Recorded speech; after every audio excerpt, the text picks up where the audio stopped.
আসসালামু আলাইকুম ওয়া রাহমাতুল্লাহি ওয়া বারাকাতুহু। বন্ধুরা সবাই সকলে কেমন আছেন? আলহামদুলিল্লাহ, আমি আল্লাহর রহমতে ভালো আছি। আজকে আমি আপনাদের মাঝে অত্যন্ত মজার কাঁঠালের বিচি দিয়ে মুরগির গোশ রান্না রেসিপি নিয়ে এসেছি। দেখুন বন্ধুরা, এই রান্নাটি কতটা সুন্দর লাগছে দেখতে।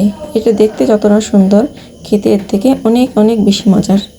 আমি প্রথমে একটি প্যান নিয়েছি। প্যানে আমি এখানে 120 মিলি তেল নিয়েছি। এর ভিতরে আমি 1/3 কাপ পেঁয়াজ কুচি দিয়ে দিয়েছি। পেঁয়াজগুলোকে আমি ব্রাউন কালার করে ভেজে নেব।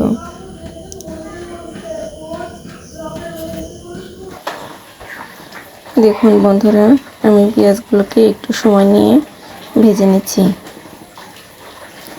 এখন আমি এর ভিতরে দিয়ে দেব 10-12টা গোলমরিচ, 5টা এলাচ, 4টা লং, 3টা তেজপাতা ও 2 টুকরা বড় করে দারচিনি দিয়েছি।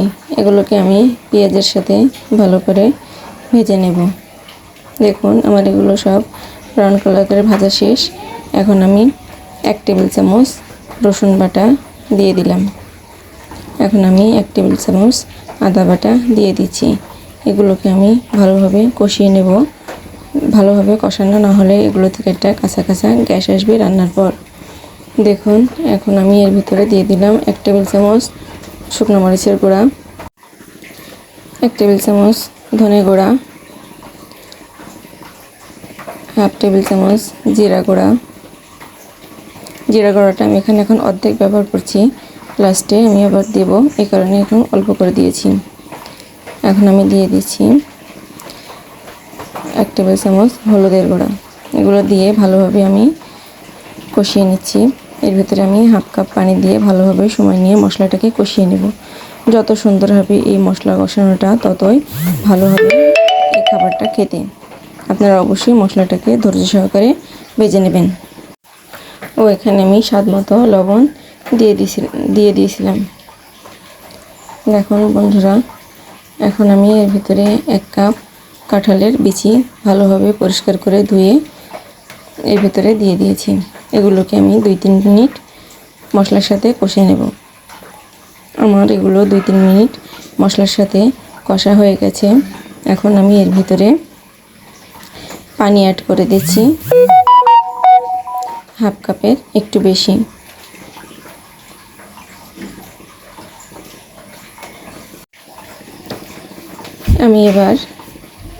আমি এখন 5 মিনিট ঢাকনা দিয়ে কষিয়ে নেব এই কাঁঠালের বিচিটাকে। দেখুন আমার কাঁঠালের বিচিটাকে আমি নেড়ে চেড়ে দিচ্ছি একটু পরে পরে, যাতে মশলাগুলো নিচে না লেগে যায়। এই কাঁঠালের বিচিটা আমি 60% সিদ্ধ করে নেব এই কষানোর মাধ্যমে। এখন আমি এখানে 1 কেজি পরিমাণ মুরগির গোশ নিয়েছি, ভালোভাবে ধুয়ে পরিষ্কার করে। এগুলোকে আমি এখন এর ভিতরে দিয়ে দেব। আমার কাঁঠালের বিচিগুলোকে 60% সিদ্ধ করা হয়ে গেছে। দেখুন বন্ধুরা, এই রান্নাটি খুবই মজার একটা রেসিপি। যে বাচ্চারা মুরগির গোশ খেতে খুব পছন্দ করে, আমাদের ছোট ছোট সোনামণিরা, তাদের জন্য এই রান্নাটি খুবই ভালো হবে। কারণ কাঁঠালের বিচিতে অনেক পরিমাণের ভিটামিন আছে। এগুলো শিশুদের দেহে অনেক কার্যক্ষমতা বাড়াবে। দেখুন বন্ধুরা, আমি এবার এটাকে ঢাকনা দিয়ে ঢেকে দিচ্ছি 10 মিনিটের জন্য। আমি এর মাঝে 2-3 বার নেড়ে দিয়েছিলাম। দেখুন 10 মিনিট পরে আমি ফিরে আসছি। এই মাংস থেকে কতটা পানি ছেড়েছে। আমি এখানে কষানোর জন্য আলাদাভাবে কোনো পানি দেব না। এটাকে আমি এভাবে পানিটা টেনে যাওয়া পর্যন্ত কষাতে থাকব।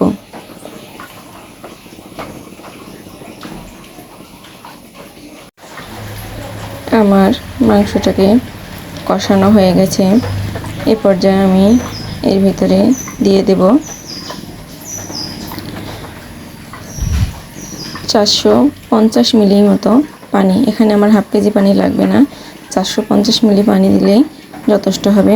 আর আপনারা যদি একটু ঝোল বেশি খেতে চান সেক্ষেত্রে একটু বেশি কিংবা কম করে নিতে পারেন। দেখুন বন্ধুরা, আমি এখানে এবার পানি অ্যাড করে দেব।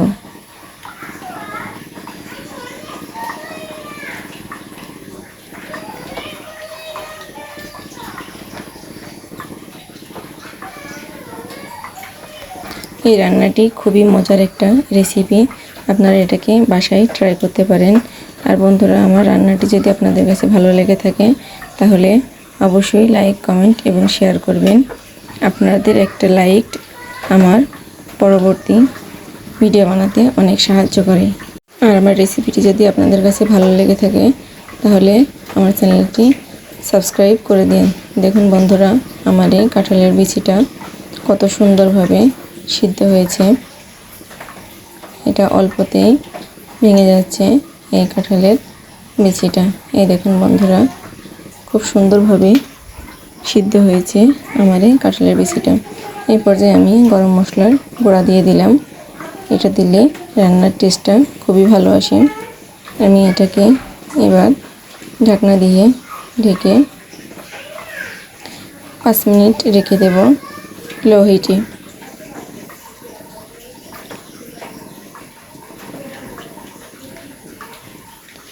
দেখুন বন্ধুরা, আমার রান্নাটি এবার পুরোপুরি কমপ্লিট। এবার আমি আপনাদেরকে পরিবেশন করে দেখাচ্ছি। দেখুন বন্ধুরা, কত সুন্দর হয়েছে এই রান্নাটি।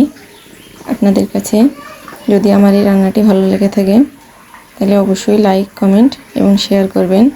আর কমেন্টের মাধ্যমে আমাকে জানাবেন কেমন হয়েছে আপনাদের কাছে আজকের রেসিপিটি। আসসালামু আলাইকুম বন্ধুরা, আপনারা যদি মুসলিম হয়ে থাকেন অবশ্যই 5 ওয়াক্ত নামাজ পড়বেন।